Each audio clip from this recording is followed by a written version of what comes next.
Hi everyone, this is Renee with Delaney Jane Cards. Welcome back to my channel.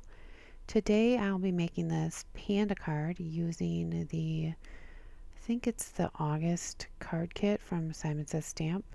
You can see there I had all my dies laid out for how I kind of wanted my card to end up, and here I was fighting with my stamps. I wanted to make sure that my focal images stayed inside this die.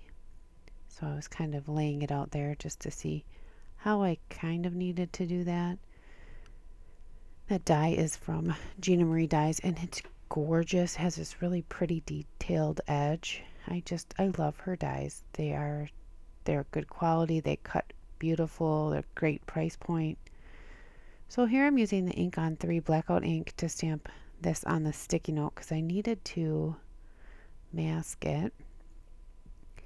And then since I had my panda in the right place, I just took that die out of the way.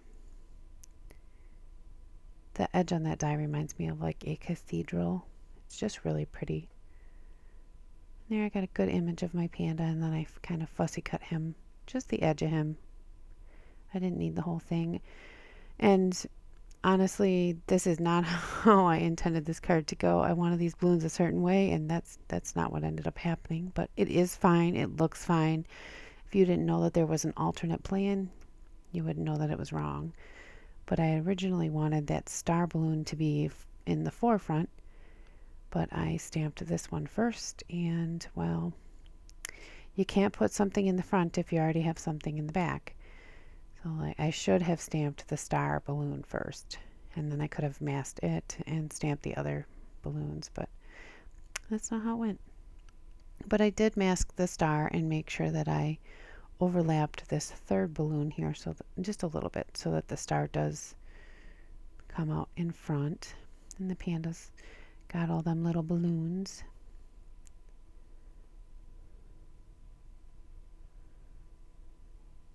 And I made sure I used that die just to position, so when I die cut it later that it'll all fit inside that oval.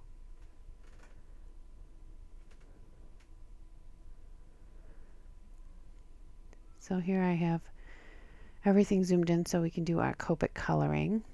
And pandas are white, so you don't really do much coloring. You just put in the shadows, and they're animals, so I use my warm grays for that. So here I was just putting in the shadows. And he does look white in the end. On screen he looks pretty gray, but he turns out white in the end. So these balloons here, I think I used a 4-color blend on all of them, and I did them all the same way. Took my lightest color first, and I basically drew a line on the outside of the balloon, but not all the way to the stamped edge. I think they call it like bounced light or something, where you leave that little bit of highlight on the edge. And on this orange balloon here, I used a yellow as my lightest color, so I brought that yellow all the way to the edge. So here's my green combo, and I did the same thing. I drew in where my darkest was going to be with the lightest marker, and I guess I could have worked lightest to darkest and then darkest to lightest or however, but most of the time on this stuff I put the light color down where I want the darkest color, and then I can just go in with the darkest color. But here's a little easier to see how I went all the way to the edge with that lightest color after I had colored the balloon in all the way. So this is my like aqua blue color combo, and I chose these colors based on the pattern papers I did decide to use, so they weren't just some random colors, although that would be good picking. They are really pretty colors together. I like them.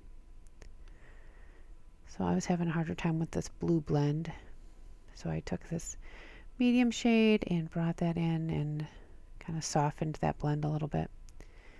And then I picked kind of a mid-tone from each of the colors for the accessories. The bear's got this hat on, and he's like blowing a horn, and there's some confetti. So I used those colors. There's no like real shading to this part. It's just pretty much filling in the spots. I don't remember who it is. I think it might have been Sandy Allnock maybe, who said if you concentrate on the shading in one part of your image, you should be able to get away with not shading everything so perfect for the rest of your image, and it won't look bad.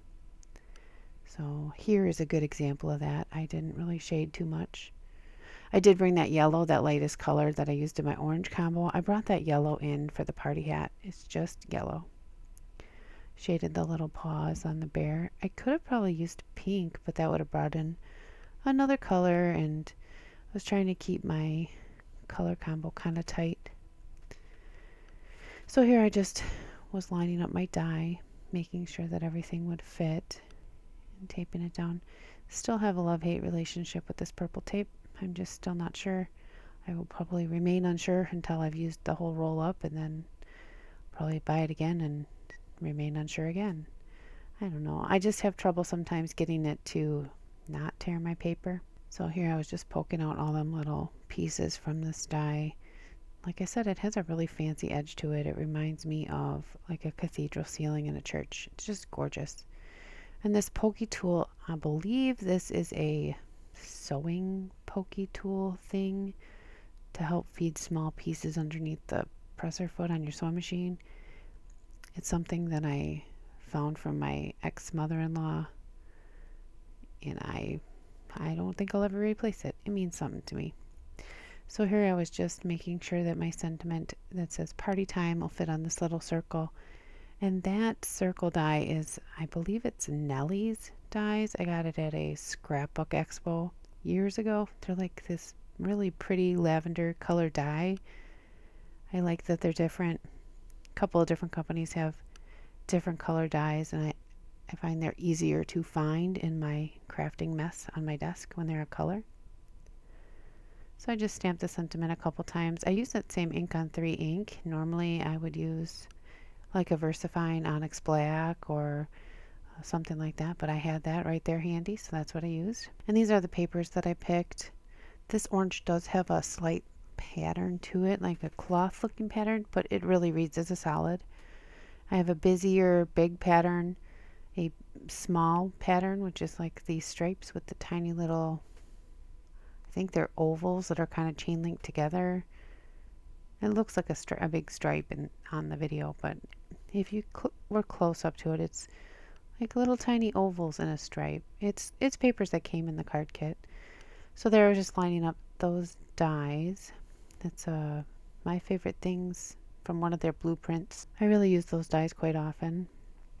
And then this paper that I was trying to describe, I just used my trimmer to cut a strip. I didn't need to have a die cut edge or anything to that. So I die cut everything off screen, and here I'm laying everything out. I put that bigger strip of that busy pattern there, and then the orange, and then I used that orange to frame my sentiment too. Must have had something sticky on there, didn't want that to stay, so I used my adhesive eraser.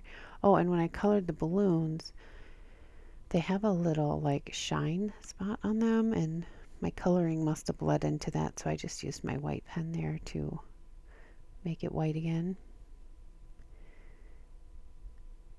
And I started gluing things together because, well, you cut the papers, you stamp the papers, you color the images, and, well, you put it together and make a card. At least that's the hope. So here I layered up my pieces. I don't believe I really had a card sketch that I was working with for this, but I think I just sketched this out in my little sketchbook. I try to, when I get a stamp set, I have this little sketchbook kind of journal thing, and I try to sketch out a couple of ideas for each stamp set, and down to like what's embellishments to use, if I'm gonna color things, how many pattern papers I'm gonna use. If there's a specific pattern paper, I'll make a note of it. If I want to try a specific technique, I try to write that stuff down. I'm pretty sure that's where this layout, I was just following along. You see me put that foam tape on and that liquid glue, and I do that just so I can wiggle it around a little bit. And this sentiment here is going to lay right on top of that oval, so part of it will need foam tape to make it even. The rest of it, I just used the liquid glue to adhere it to the oval. And then this card panel is not, this is not 4 1/4 by 5 1/2. I believe it's 4 by 5 1/4. So this step that I'm doing here probably should have waited. I used this clear Nuvo drops to go over my balloons. I'm pretty sure I reached for my glossy accents, but they were probably clogged. So I used this instead. It worked fine. It looks really nice in real life. It does go on like milky, but it dries clear. So I put those on there, and then I decided on some sequins and put them on there.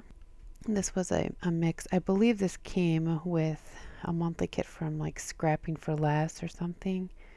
They always have their little sequin mixes, and I keep whatever I don't use. Don't we all keep everything that we don't use? But I really found that they went nice with these papers. I think I used the same mix on the other panda card that I made. It's got some fun like shapes in it too. I didn't use those, but I did use some of the flatter circle sequins that have like ridges in them. They're kind of fun. They're not the traditional faceted ones, but they look really kind of neat. So I put a few on there. Was deciding where I wanted them. Isn't that always the hardest part when you get them little embellishments out? You don't want to overdo it. You want to put the right amount on there. You want it to look nice. I think that sometimes takes me longer than anything else, is deciding where I want to put everything. And then after I'm done, I couldn't even tell you how I decided to put things where. I know there's the rule, the triangle rule, the odd number rule, but I don't always follow that rule, I guess. Well, maybe 3, 6, 8. Nope, there's 10. There's an even number on this card, so it definitely didn't follow the odd number rule at all. But I don't think anybody's going to inspect the card and say, oh no, you have an even number of items on here. I did use 3 balloons. There's the number 3, the odd number, I guess. And there I was just making sure everything was stuck down. Because even though I used that little jewel picker thing and the adhesive, sometimes you need to push that down all the way. And then I got the Nuvo overlay pen out, and I did the party hat and the confetti and the little horn blower thing that the pandas got. So them are all shiny and fun. And I had this piece of blue cardstock. I believe it's old, like from Amuse Studio years ago, but it was the perfect color blue. Oh, maybe not, because it's double-sided. I don't even know where this is from. Probably Michael's, maybe. And I added that, and I had to be really careful because I had put all that Nuvo drops on the balloons, and then so I had to put the adhesive on the blue cardstock, which meant that it stuck out the bottom. Anyway, there's my card. Thank you for stopping by. I would love to chat with you in the comments, and I'd love to hear what you think. Please subscribe and give me a thumbs up. Thanks again.